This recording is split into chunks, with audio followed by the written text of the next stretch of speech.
Indisponible, cet appareil indisponible. Mauvaise surprise pour Kim ce matin. Impossible de retirer de l'argent au marché. Est-ce que vous prévoyez d'aller chercher de l'argent, de revenir ? Non, non, non, je laisse tomber l'achat. Le dernier distributeur du quartier vient de fermer. Pas moyen de retirer ici, à moins de reprendre la voiture pour se rendre au centre-ville. Une situation déplorée par les habitants. Ouais, on veut acheter là, on fait comment si on n'a plus d'espèces, quoi? C'est compliqué parce qu'on traversait juste la route pour aller retirer, alors que là maintenant il faut aller loin. C'est pas normal en fait, de devoir dépenser de l'argent pour aller retirer de l'argent. Sur le marché, l'un des cœurs de vie de la plaine d'Ozon, la clientèle se raréfie.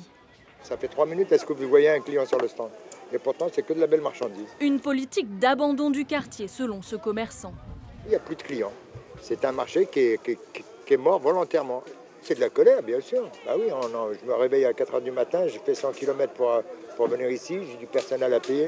Une fermeture liée à des questions de sécurité, selon l'agence bancaire qui assure vouloir maintenir ses services de proximité. Des distributeurs coûteux, 20 000 € par machine, auxquels s'ajoutent de nombreux frais. Il y a des coûts liés au matériel, il y a des coûts aussi liés au transport des fonds. Et puis on a aussi ce qu'on appelle la rémunération de ces services qui a plutôt tendance à baisser. En France, 42 578 distributeurs automatiques étaient en activité en 2024, soit 3,5% de moins que l'année précédente.